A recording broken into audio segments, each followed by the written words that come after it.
estamos num culto de Santa Ceia e eu quero compartilhar com a igreja algo que o Senhor ministrou no meu coração e vamos falar nessa noite sobre redenção. Redenção, sangue e água. Eu queria que você abrisse comigo a sua Bíblia em João capítulo 19. Eu queria fazer uma pergunta à diaconisa Thaís. Hoje não vai ter teclado não, né? Acho que eu estava acostumando com o teclado. Estava tão bom. É por causa da vigília, né, irmã? Tá bom, descanse as suas mãozinhas. Queria só dizer que eu queria só externar que eu sentia falta, sabe? João, capítulo 19. Abra sua Bíblia comigo para esse momento de ministração, da exposição da palavra do Senhor. Queremos convidar todos a ficar atentos, em reverência a esse momento e a exposição à palavra do Senhor. João capítulo 19, verso 34. João capítulo 19, 34. Vamos esperar uns pelos outros. Tem uns irmãos ainda folheando a Bíblia. A gente espera, não tem problema. João capítulo 19, versículo 34. Amém. Vai dizer assim a palavra do Senhor. Em vez disso, um dos soldados perfurou o lado de Jesus com uma lança. Logo saiu sangue e água. Curva a sua cabeça. Senhor, nós, em reverência ao Teu nome, Pai, queremos pedir ao Senhor que ministre aos nossos corações. Senhor, de fato, não adianta nada abrirmos a Bíblia e falarmos de maneira vazia se o Senhor não estiver no meio de nós. Opera, Senhor, no meio desta igreja com poder e graça. Ministra aos nossos corações, Senhor. Eu quero diminuir diante de Ti. Me dá condições, Senhor, de trazer a esta igreja tudo que o Senhor revelou ao meu coração. E que possamos, Senhor, sair daqui ministrados e impactados pela Tua palavra. Em nome de Jesus. Glória a Deus. Esse texto que nós lemos, ele está contextualizando o momento final da crucificação.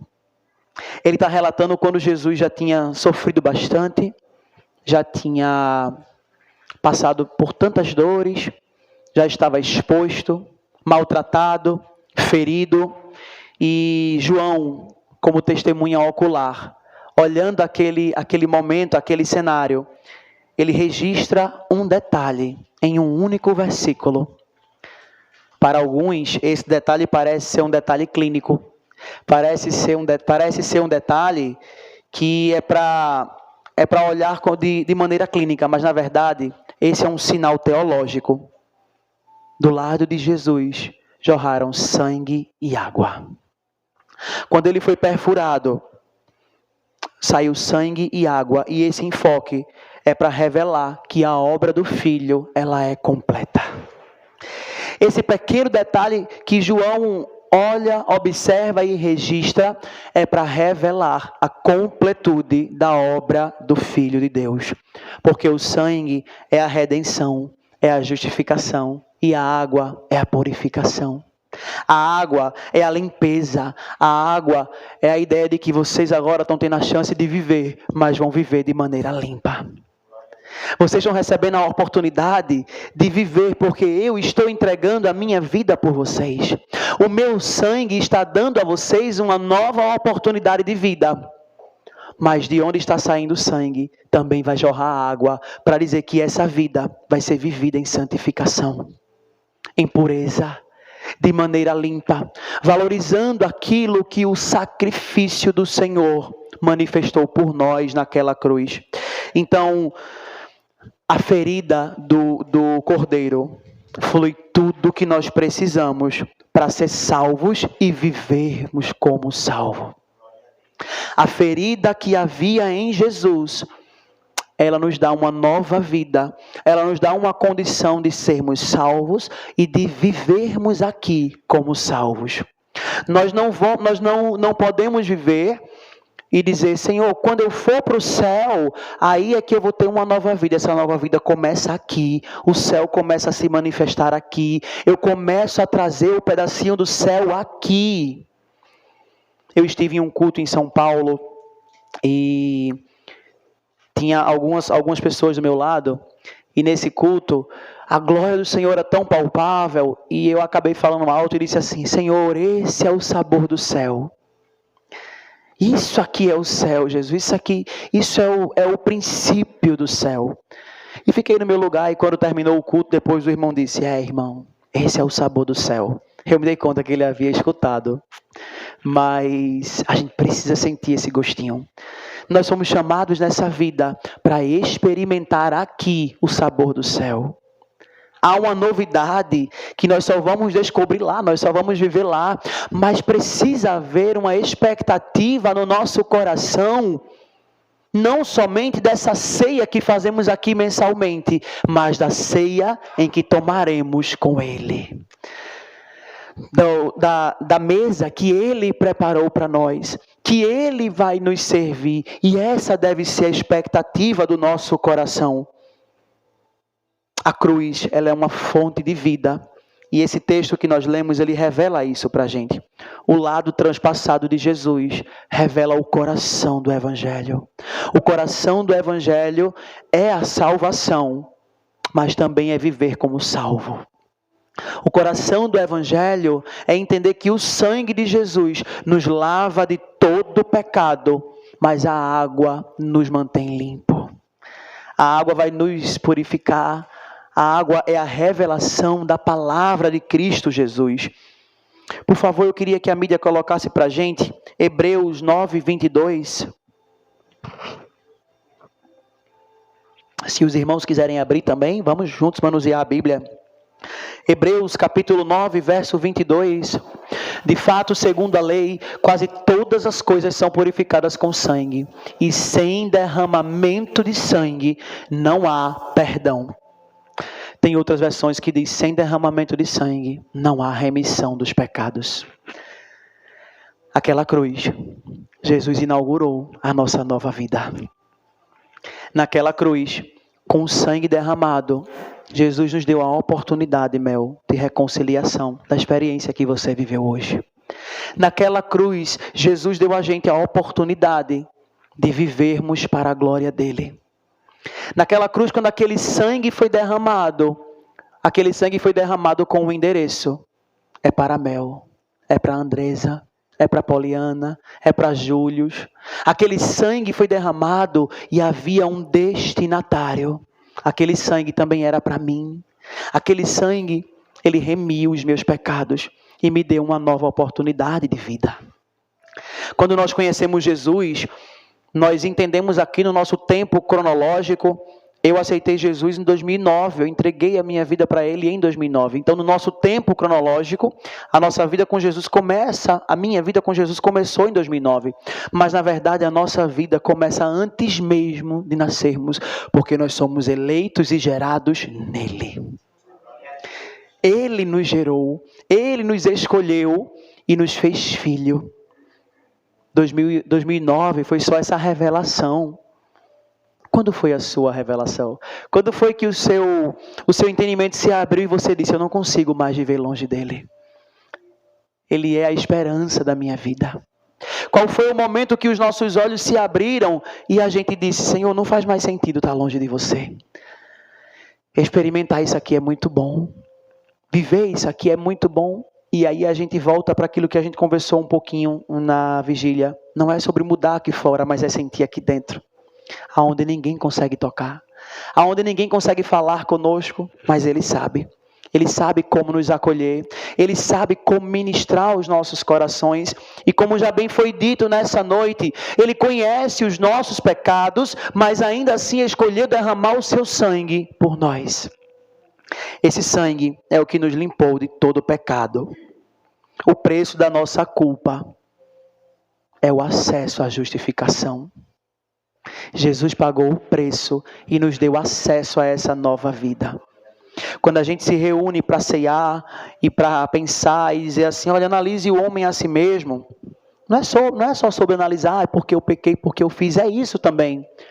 Mas não é sobre o que é que eu pequei agora, mas é ao longo da minha vida, o que é que eu tenho feito com o que Jesus me deu.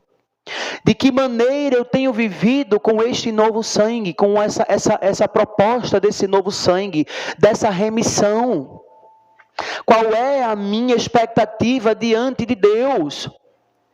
Talvez a nossa expectativa é vir à igreja, terminar a nossa faculdade, ter um trabalho, ganhar dinheiro, viajar, voltar à igreja, ganhar dinheiro, viajar, voltar à igreja. Ou talvez a nossa expectativa de vida seja abrir o nosso negócio. Então eu abro o meu negócio, trabalho de sábado a domingo, domingo meio-dia eu fecho porque eu venho à noite à igreja. E na outra semana de novo. E assim eu vou vivendo no automático porque eu sou cristão. Mas o que Jesus nos leva a refletir nessa noite é que aquela ferida que transpassou o seu lado não é somente para que a gente saia de casa e venha à igreja, mas é para que nós sejamos a igreja fora da nossa casa, para que a gente ande por aí revelando o céu. Aquela ferida exposta ao lado de Jesus, ela exige de mim e de você a revelação do céu. Nós não temos o direito de sermos omissos. Nós não temos o direito de negarmos a Jesus. E sabe quando é que a gente nega Ele? Quando a gente se disfarça de crente. E isso para nós é muito mais latente, para nós que somos inclusivos, porque alguém diz assim, tu é crente? Eu sou da Batista, eu sou da Assembleia. Tu é crente? Sou, mas eu sou inclusivo. A gente deixa uma interrogação tão grande no ar, que dá a entender que como a gente é inclusivo, a gente pode tudo, a gente não é tão crente como o outro, a gente não é tão santo como o outro. Na verdade, é exigido de nós que sejamos mais ainda. Porque a sociedade espera o nosso fracasso. A sociedade espera a nossa vida promíscua. Espera que a gente viva de todo jeito. Então nós precisamos viver dignamente daquilo que Deus nos chamou e nos vocacionou. Então sim, eu sou crente, eu sou lavado e remido, eu sou escolhido, eu tenho um propósito, eu vivo para Ele. Eu não vivo para mim, a minha vida é dEle, a minha sexualidade é dEle, aquilo que eu sou é para Ele. E aí quando alguém perguntar que a gente disser tudo isso, alguém tem que dizer assim, calma, eu só estava perguntando se tu era crente. Sou, mas eu queria deixar bem claro. Eu não queria que restasse dúvidas, porque a ferida que foi aberta nele é que me deu essa nova vida. A ferida que foi aberta nele é que me revelou esse espaço, é que me revelou essa nova compreensão de Bíblia, essa nova teologia inclusiva, para que eu tivesse acesso a este lugar. Não é a ferida de ninguém que me expulsou, que disse que eu não podia e que eu não tinha direito. É a ferida que foi aberta nele, por isso que ele pode falar, a ferida doeu em mim e foi por você. Ninguém pode dizer que você não tem acesso, porque a ferida é dele, doeu nele. Ele quem sentiu essa dor. Por isso que nós temos acesso a Jesus. E o texto que nós lemos diz isso: sem sangue não há remissão de pecados. Se ele derramou o sangue, nós somos lavados e remidos. Ele derramou esse sangue para que tivéssemos uma nova vida. E dentro desse mesmo sangue, desse mesmo cenário, o sangue que jorrava também jorrou a água. Eu queria pedir à mídia para colocar para mim Efésios 5:26. Eu estou sem retorno aqui na frente, está bem baixinho para mim. Por isso que eu estou mexendo nesse fone aqui. Eu estou sem retorno. Efésios 5:26. Para santificá-la, tendo-a purificado pelo lavar da água por meio da palavra. O lavar da água exige a palavra. O lavar da água exige a palavra. O sangue que foi derramado era a parte de Jesus. Mas a compreensão dessa água, estar limpo nessa água, é a nossa parte. É a revelação da palavra.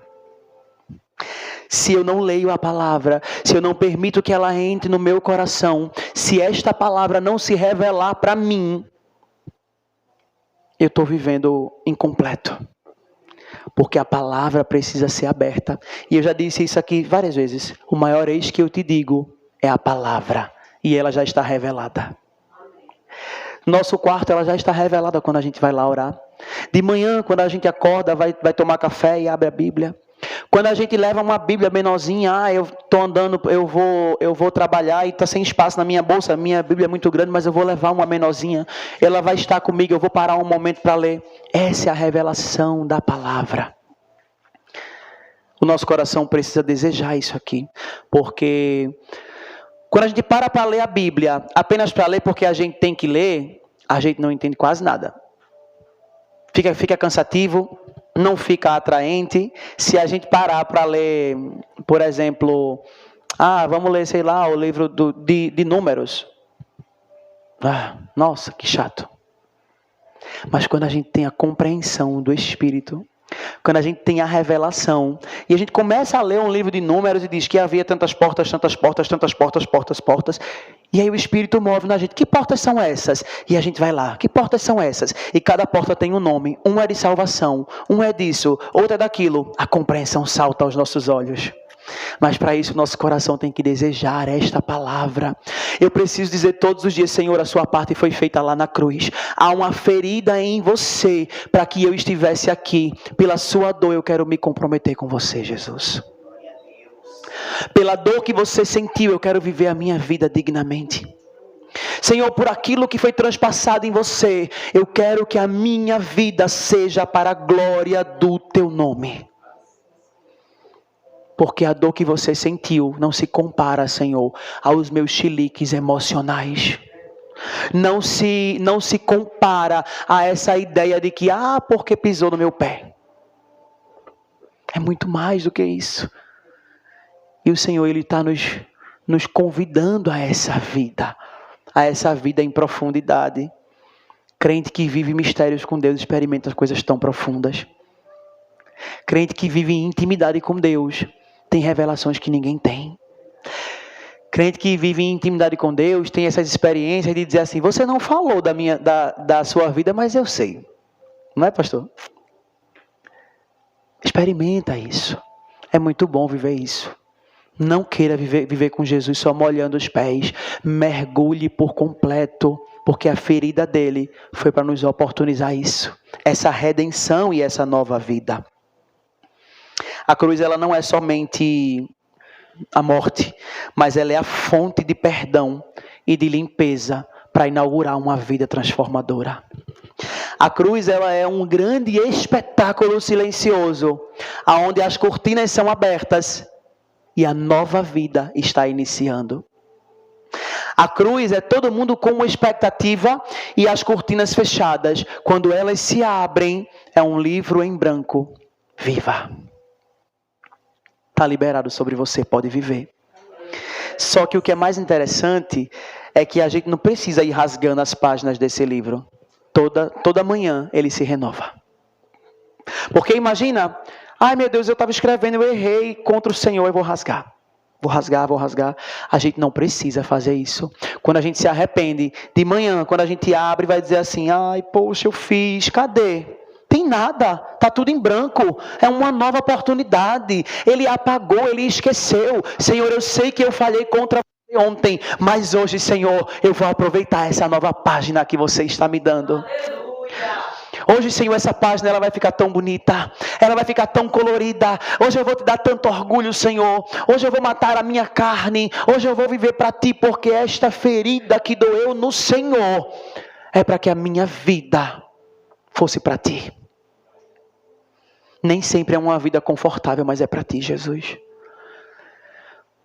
Nós podemos falar isso, passamos a noite aqui, já estamos aqui de novo, mas vivemos para Ti, Senhor, porque o maior desconforto você já levou sobre si. Então agora, eu quero ofertar a minha vida ao Senhor. Amanhã, segunda-feira, haverá uma nova página para você. Haverá uma nova oportunidade. E como nós iremos aproveitar ela? O que é que nós iremos fazer? Qual é a proposta da nossa vida amanhã? Amanhã é meu dia de folga. Então, quando eu acordar, eu tenho que lavar roupa, colocar a casa no lugar, guardar umas coisas, fazer almoço, preparar as aulas de terça-feira. Mas dentro disso, em que momento eu vou viver, eu vou encontrar-me com Ele? Ou mais profundo. Nisso tudo, em cada ação dessas, como eu vou revelar a glória de Deus? Quando eu estiver arrumando minha roupa, dobrando, fazendo, acontecendo, como Jesus vai estar sendo revelado? Amanhã eu preciso descer para comprar umas frutas e verduras para passar a semana. E nesse momento, como Jesus vai ser revelado? Será que nesse momento, o único momento talvez que eu vá sair de casa, porque a minha folga eu vou ficar ali trancadinho. Quando eu sair nesse momento, será que eu vou estar super estressado, aborrecido e chateado porque a senhorinha que está na minha frente pagando as frutinhas, ela não termina nunca de contar as moedas? Será que nesse momento em que eu estiver pegando as minhas frutas e alguém chegar e, sei lá, derrubar alguma coisa e bater em mim, qual vai ser a manifestação? O que é que eu vou dizer? Como eu vou revelar Jesus? O que é que vai acontecer nisso? Não é somente ter momentos com Jesus, mas é fazer com que todos os momentos sejam para a glória dele. Não é tirar 5 minutos para ele, mas é manifestar ele a cada 5 minutos. As pessoas esperam de nós ouvir de Jesus. E existem 3 testemunhos que confirmam essa obra de Jesus. 1 João capítulo 5, vamos folhear junto a Bíblia. 1 João capítulo 5, do 6 ao 8, lá no finalzinho. 1 João 5, do 6 até o 8. 1 João 5, do 6 ao 8. Vamos ler junto. Este é aquele que veio por meio de água e sangue, Jesus Cristo. Não somente por água, mas por água e sangue. E o Espírito é quem dá testemunha, porque o Espírito é a verdade. Há 3 que dão testemunho: o Espírito, a água e o sangue. E os 3 são unânimes. Os 3 testificam sobre Jesus: a água, o sangue e o Espírito. Esse texto está apontando lá para João. Porque naquele momento, como testemunha ocular, nos olhos carnais, João contempla sangue e água. Mas quando ele vai seguindo o ministério, lá no final ele já diz: sangue, água e Espírito, é mais profundo. A história é outra: sangue, água e Espírito. E os 3, eles estão em um acordo, testemunhando. Teologicamente, João está explicando isso nessa carta. O Espírito aplica a obra em nós, convence do pecado, da justiça, do juízo, nos sela e testifica em nós quem Deus é. A água purifica, traz o marco de uma nova vida, de um novo nascimento, uma vida limpa, direção nova. E o sangue é o fundamento da redenção na paz que temos em Deus. Tenha paz no seu coração. Não duvide da sua salvação. Não duvide dos mistérios de Deus. Não ache que você é colorido demais para ir para o céu. Não ache, é porque hoje eu sou crente, amanhã não sei, porque eu sou meio assim, eu sou caminhoneiro demais. Eu sou isso, eu sou aquilo. Não. A obra já foi feita. Sangue, água e Espírito. E esse testemunho é para nos dar uma nova oportunidade de vida. E isso não é sobre emoção, isso não é sobre momento, mas é um testemunho convergente e cotidiano de quem Cristo é na minha vida. Essa revelação, Mel, de hoje à noite, é muito mais do que uma emoção ou um sentimento. E a prova disso é que quando você chegou em casa, Jesus já tinha lá operado. É muito mais do que um arrepio, mas é uma vida contínua para Ele. Mel tem quantos anos de Nova Esperança? 12 anos. E depois de 12 anos, de repente, Jesus se revelou de outra maneira, de outro jeito, de outra forma. Porque a vida com Jesus é isso, é todos os dias, é um cotidiano, é uma busca incessante. A vida com Jesus não é monótona.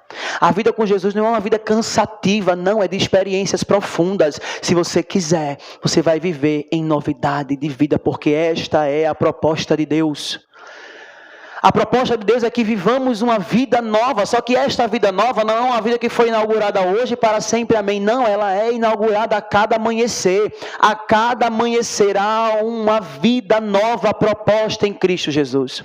Então essa semana você vai viver uma vida nova na segunda, na terça, na quarta, na quinta, na sexta. Como você vai aproveitar essa nova vida? Como eu vou aproveitar essa nova vida? Porque a gente entende, eu aceitei Jesus, Jesus me deu uma nova vida. Já faz 12 anos que eu tenho uma nova vida, eu estou aqui há 8. Então faz 8 anos que eu tenho uma nova vida. Irmãos, nós temos uma nova vida todos os dias. Todos os dias essa obra, ela ministra aos nossos corações. Todos os dias nós acordamos e somos lembrados de que a ferida que doeu nele é para que hoje estivesse mais um dia a página em branco. Porque se não fosse assim, meus irmãos, quanto rabisco teria no nosso caderno? E documento oficial não tem rasura. Você é oficial. Você não é uma cópia. Você não é alguém que pode, mas risca aqui, risca ali ou acolá. Não, como eles são inclusivos, a gente pode... Não, você é original. Não pode ter rasura. A gente teve uma situação lá na escola de que havia um ponto, que a gente assina o ponto todos os dias, tinha um ponto todo rasurado. Aí passaram um traço naquele ponto e colocaram ponto cancelado, nova folha aberta. Por que ponto? Porque ele não tem rasura, não pode ter rasura. A nossa história em Deus não tem rasura. Quem guarda as nossas rasuras é Satanás. Deus nos dá nova oportunidade todos os dias. Eu não sei como é que você chegou aqui, eu não sei o que você fez de manhã, não sei o que você fez ontem, mas hoje é uma nova história. Você vai para casa, quando terminar o culto, alguns irão para casa, outros irão para um pós-culto, inclusive quem quiser já está convidado para o pós-culto. Glória! E a gente vai comer, vai dar lugar, conversar e chegar em casa a gente vai dormir. E de manhã, quando acordar, glória a Deus, amém, igreja. Chegar em casa, uma nova oportunidade. Jesus vai nos acordar de manhã. E Ele nunca vai chamar a gente pelo nosso pecado. Ele vai nos acordar. Bom dia, princesa. Bom dia, príncipe. Bom dia, filho amado. A sua história está em branco mais uma vez. Sangue e água jorraram por esta folha em branco. Valorize essa folha, porque Jesus fez isso por nós. Esse lado ferido, Ele vai expor o custo da graça. Louvado seja o nosso Deus. Jesus se fez maldição em nosso lugar. Há um texto em Gálatas, capítulo 3, verso 13. Põe para mim, Sabrina, por favor. Cristo nos redimiu da maldição da lei, quando se tornou maldição do nosso lugar. Pois está escrito, maldito todo aquele que for pendurado no madeiro. Eu imagino alguém dizendo isso para Jesus: olha, mas está escrito que você vai ser maldito por eles. Eu sou. Vale a pena. É igual uma mãe quando quer defender um filho. Pelo meu filho, eu faço tudo. Não, pode mexer comigo, com meu filho não. Pode faltar comida para mim, para meu filho não. É isso que Jesus está dizendo. Se é para me fazer maldito por eles, eis-me aqui, maldito sou. Jesus se fez maldição por nós. Ele escolheu se entregar e morrer em nosso lugar, para que nós tivéssemos uma nova vida. Na cruz Ele assume esse lugar, carrega a maldição para que tenhamos a bênção. Existe uma bênção estabelecida sobre você. E essa bênção estabelecida sobre você tem um custo: sangue e água. É uma bênção. Todos os dias precisamos lembrar. Se somos abençoados, é porque custou para Ele. Põe para mim, Sabrina, Jéssica, Gálatas 3,14, por favor. Isso aconteceu. Isso para que em Cristo Jesus a bênção de Abraão chegasse aos gentios, para que recebêssemos a promessa do Espírito por meio da fé. Aqui estão os gentios. Aqui estão os gentios. Essa bênção chegou sobre nós. Ela se estabeleceu sobre a nossa vida. Nós somos esses que foram alcançados por essa bênção. E a nossa bênção é uma bênção de cruz. Você pode dizer: eu sou abençoado pela cruz. Eu sou abençoado pela cruz. A cruz é que me deu essa oportunidade. Quando você olhar e dizer assim: meu Deus, que lindo casamento eu tenho. Obrigado pela cruz. Quando você disser: Senhor, que emprego maravilhoso. Obrigado pela cruz. Senhor, que dia lindo, que viagem maravilhosa. Obrigado pela cruz. Senhor, que igreja abençoada. Eu tenho um lugar para poder congregar. Obrigado pela cruz. Porque tudo isso é pela cruz. A vida que nós temos é porque o Senhor morreu em nosso lugar e jorrou sangue e água. Nós precisamos valorizar. Nós fomos lavados e remidos. E como temos honrado isso no nosso dia a dia? nós precisamos viver como quem foi justificado. Romanos capítulo 5, verso 1, eu quero ler esse texto aqui na minha versão. Romanos capítulo 5, verso 1. Assim diz a palavra do Senhor. Tendo sido, pois, justificado pela fé, temos paz e comunhão com Deus por nosso Senhor Jesus Cristo. Nós já fomos justificados e agora temos comunhão com Deus. Essa comunhão ela é cotidiana. Mas será que eu estou aproveitando essa comunhão? Porque ter comunhão não é estar em comunhão. De fato, eu posso dizer a você, olha, você tem um ingresso para ir para um teatro, para um espetáculo. Ter o ingresso é estar nesse espetáculo? Não é. Então você tem a oportunidade de viver em comunhão com Deus. Você tem a oportunidade de renunciar à sua vida, de renunciar às suas emoções, de abrir mão do seu passado e dizer, Senhor, eu quero viver todos os dias essa nova página. Talvez você está olhando hoje para o seu caderno dizendo, por que o meu tem tanto rabisco? Talvez seja porque não é o Senhor quem está controlando a nossa vida. Porque a gente não entregou a Ele a nossa vida. A gente não experimentou viver isso com Ele. O mundo conta uma mentira para nós e diz assim, ser crente é muito difícil. Eu não vou não, porque se eu for crente é isso, é aquilo outro. Na verdade, ser crente é acordar todos os dias com um caderno em branco, enquanto os muitos por aí estão com o caderno todo rasurado. É uma oportunidade para poucos. É para aqueles que escolhem isso. Quantos acordam e dizem, porque eu estou assim, porque eu estou assado, porque eu tenho isso, porque eu tenho aquilo. Um caderno feio, rabiscado, igual de muitos alunos meus. Que eu não consigo nem corrigir de tanto rabisco que está. É horrível, é horrível. Eu não entendo nada de o que é isso que você fez aqui, meu filho. Não estou entendendo nada. Tem muitos cadernos assim. O nosso não, o nosso tem uma história nova todos os dias. Escrita por sangue. Mas nós somos chamados a corresponder a essa comunhão. A viver conectados com Cristo. Guardamos o coração e os caminhos para viver como quem foi purificado. 1 Pedro capítulo 1, a gente vai ler do 15 ao 19. 1 Pedro 1, do 15 ao 19, eu vou ler aqui junto com a mídia para a gente ganhar tempo. Mas assim como é santo aquele que o chamou, sejam também santos em toda a sua conduta. Pois está escrito, sejam santos porque eu sou santo. Verso 17.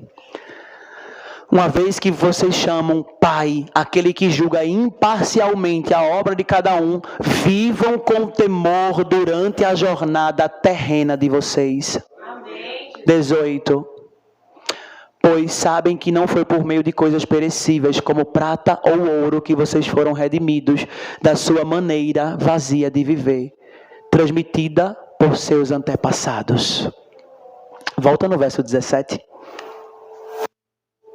Vivam com temor durante a jornada terrena de vocês. Se a gente fosse resumir a mensagem, era isso.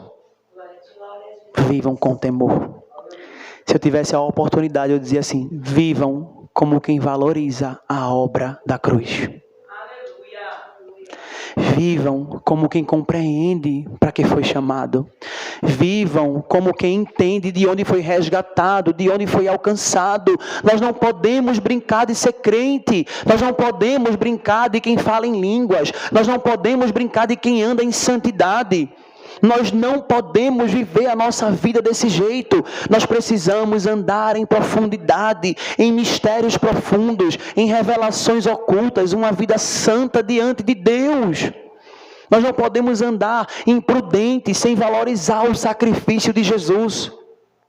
Jesus, ele é o plano perfeito, como a gente cantou aqui. E esse plano perfeito está em execução todos os dias dentro de nós. Todos os dias esse plano reverbera em nosso coração. Irmãos, quem quiser viver como um ímpio, que viva. Quem quiser viver sua vida torta, que viva. Nós não fomos chamados para isso. Nós não fomos chamados para desvalorizar aquilo que Jesus investiu na gente. A palavra nos orienta a fugir de toda aparência do mal. E eu já disse isso aqui algumas vezes: quem foge não está desfilando, quem foge está correndo, quem foge está dizendo: ei, eu não aguento não, Jesus, não me tente, eu vou correr daqui ligeiro, porque eu não posso, eu não resisto, eu sou homem, eu tenho carne, Senhor, eu sou humano. Se é para correr, corra. Se é para resistir, resista. Se é para mudar cenário, mude. Se é para mudar ambiente, mude. Se é para fechar portas, feche. Se é para esquecer contatos, esqueça. Mas não volte mais para esses ambientes que nos fazem desvalorizar a obra da cruz. Existem mistérios profundos que nós somos chamados a viver. Ser igreja é andar em santidade. Que tipo de líderes nós estamos sendo, especialmente aos líderes? Como está a nossa conduta diante de Deus? Como está a nossa veste? Como está o nosso coração? Como nós estamos vivendo para Ele? Como eu estou abençoando outras vidas? E eu falo isso com muito temor diante desse altar. Se nós que somos líderes queremos ver a glória de Deus manifesta na vida de outros, precisa começar em nós. Quem é crente vive em santidade por si. Quem é líder vive em santidade pelo outro. Quem é crente vai viver com Jesus pela sua vida, mas quem lidera vai viver com Jesus pela vida do outro. Quem lidera vai abrir mão da sua vida pelo outro. Quem lidera vai mudar a sua conduta pelo outro. Então, se eu não tenho capacidade de amar aqueles que Jesus me deu, aquele que Jesus está dando para a gente amar, para a gente cuidar, seja onde for, evangelismo, ação social, louvor, intercessão, diaconia, aonde for, Senhor, do menor trabalho que o Senhor confiou na minha mão, Jesus, eu me santifico por eles. Eu vou viver, Senhor, a minha vida terrena, digna da vocação que o Senhor investiu em mim. O sangue, Senhor, que foi derramado pode ser para outros não tão valioso, mas eu vou valorizar todos os dias. Eu vou reconhecer todos os dias o valor desse sangue investido na minha vida. Foi esse sangue, Senhor, que reconciliou as famílias. Foi esse sangue que me deu uma nova vida. Foi esse sangue que restaurou. É esse sangue que me dá temor para viver de maneira digna, com a vocação que o Senhor me chamou. Precisamos andar em reconciliação, como um só corpo, porque este sangue nos fez um só corpo. Precisamos andar reconciliados. Precisamos andar unidos. Vem cá, Mel, por favor. Vem cá, meu filho, aqui do meu lado. Vem cá, Andresa, do outro. Vem para cá, Andresa. Melzinho, nós somos chamados a andar assim. Como igreja, como corpo, ajustados, alinhados, firmes em um propósito. Porque o sangue exige isso de nós. E muitas vezes, o que nós queremos fazer é isso aqui. É Mel, é? Quero não. Sai, Mel. Vem pra cá. Troca comigo, Mel, do lugar. Quero não. Fica aí. Não quero não. É Mel. Ah, quero não. E eu vou trocando de lugar. E eu vou botando outro no meu lugar porque eu não quero estar aqui onde o Senhor me colocou como corpo.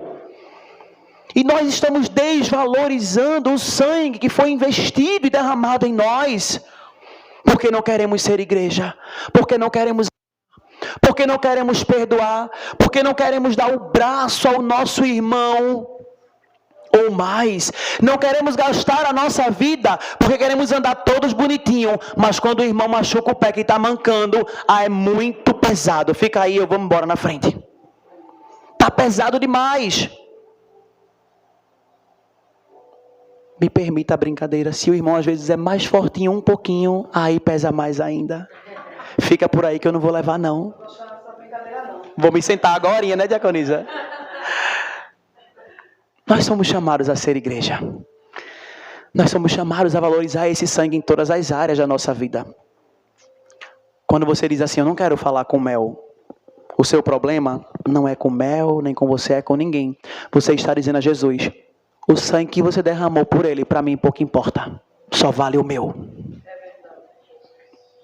Quando eu digo eu não quero andar com o Fábio, eu estou dizendo o sangue e o sacrifício investido na vida dele, pouco importa. A dor que você sentiu por ele não me interessa em nada. Eu só quero a dor que você sentiu por mim. Eu só quero a água que você derramou por mim. No dia que eu for ceiar, eu quero que você sirva a mim, Jesus, porque eu vivo para mim. E Jesus está dizendo e nos chamando nessa noite: andem como um só corpo. Aleluia. Experimentem uma unidade profunda. Amem os seus líderes. Valorizem cada irmão. Se doem por cada um. Invistam tempo em cada um. Ligue para os irmãos, pergunte: eu senti sua falta, cadê você? Onde você está? Irmão, olha, eu estou passando aqui perto da sua casa, você está onde? Queria só lhe dar um abraço. Ô meu filho, minha casa está tão bagunçada, eu não vou nem entrar, só vem aqui fora, eu quero dar um abraço. Precisamos ser conhecidos como uma igreja de amor, de cuidado, de afeto. Quem chegar aqui tem que sair dizendo assim: eu estou tão constrangido com tanto amor nessa casa. Eu recebi uma mensagem dos pastores que ministraram ontem aqui, agradecendo o carinho, a gentileza, o diácono Mel, que junto com a diaconisa Sara, separaram, compraram a lembrança. E eles saíram daqui tão felizes, tão impactados. Uma simples lembrança. Todos que entrarem por essas portas precisam ver essa marca. Mas essa marca não deve ser uma marca somente dos diáconos, dos obreiros, de presbítero e de pastor, é da igreja. A igreja carrega uma única identidade. Se a igreja ama, ela ama da recepção até o altar. Se a igreja é uma igreja que acolhe, ela acolhe de quando entra até quando chega aqui em cima. Todos precisam ser acolhedor. Alguém tem que dizer: rapaz, eu fui tão bem acolhido. Por quem? O pastor foi? O pastor, o irmão, o obreiro, todo mundo chegou, foi tão amável, caloroso. Aquela igreja caminha em um só passo. Os irmãos caminham em uma só direção. E eu vou ser ousado para dizer à igreja, ou para perguntar, para te levar a uma reflexão: quantos domingos mais nós precisaremos ouvir que Deus tem exigido de nós que sejamos um? Ninguém vai poder dizer depois que não ouviu isso. Ninguém vai poder dizer que não foi ensinado. Ninguém vai poder colocar essa culpa no outro. Todos nós fomos instruídos. Todos nós fomos ensinados a andarmos assim juntos, como corpos ajustados, valorizando o sangue que foi derramado por nós. Quando a igreja se reúne para ceiar, para lembrar o preço e celebrar a graça, não é um rito qualquer, não é um momento qualquer, mas é uma resposta reverente ao sangue que nos redimiu. Nós estamos dizendo: eu valorizo o que você fez por mim, eu valorizo o seu sangue, eu valorizo o pão, eu valorizo o seu corpo, Jesus, eu valorizo o investimento que você fez em mim, eu valorizo isso. Então, quando a gente for ceiar, a gente precisa valorizar isso. A gente precisa lembrar: Senhor, eu faço isso até que o Senhor venha, mas a minha expectativa é que eu ceie com você no céu. A minha expectativa é para fazer isso todo mês, toda hora, até que o Senhor venha, mas eu quero fazer isso no céu, Jesus. Mas a gente só vai fazer isso no céu se a gente valorizar aqui na terra o que Ele fez por nós. Se a gente viver de maneira digna, se a gente amar uns aos outros, se a gente suportar uns aos outros.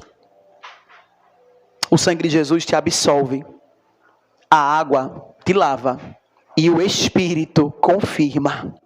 O sangue te absorve, retira essa culpa. A água te limpa dela e o Espírito confirma: esse tem um selo. Ela tem um selo, ele tem um selo. O Espírito está aqui confirmando nessa noite que nós fomos salvos. O Espírito está em nós, Ele está confirmando isso. Mas estamos sendo chamados a nos limparmos nessa água, a valorizarmos o que Ele fez por nós. Rompa com hábitos antigos. Pratique reconciliação. Cultive santidade. Pratique isso todos os dias. Lembre que você pode até parecer cansado. Ai, Senhor, mais uma vez eu estou lutando contra esse pecado. Mas eu quero te dar uma estratégia de dizer assim: eu estou lutando hoje porque a minha página está em branco, então eu não vou manchar a página de hoje. Quando a gente entende, eu estou fazendo isso porque mais um dia, a gente vai estando como quem está cansado. Mas se eu começar a praticar, que é a página de hoje, eu não vou manchar a página de hoje. Pastor Luiz deixou um desafio aqui para a gente, de viver uma vida contínua de oração, de conversa, de contato com Jesus. Foi muito profunda a revelação à noite da vigília. E uma coisa que eu digo para todo mundo que conversa comigo, discipulado, na nossa intimidade, eu sempre digo o que o pastor falou. Vamos fazer por 7 dias? Vamos fazer por 3 dias? Porque, eu vou fazer por um mês, viu? Agora eu vou fazer por um mês. Não, vou fazer um dia. Vou fazer 2. Aí eu vou sentindo um gostinho do céu. Aí eu não quero mais sair desse lugar. E quando eu menos esperar, a minha vida virou continuamente nisso. Eu vivo isso porque nós fomos chamados. Nossa, tão bom. É tão bom viver isso. Então valorize e diga: Senhor, hoje é uma nova página que eu não vou manchar. Honre o preço.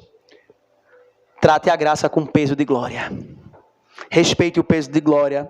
Não com banalidade, mas com gratidão. E essa gratidão precisa virar obediência. Quando você quiser, você pode começar a diaconisa. Sentindo falta do teclado. Do lado de Jesus, quando aquele sangue e a água jorraram, havia purificação e perdão dos nossos pecados.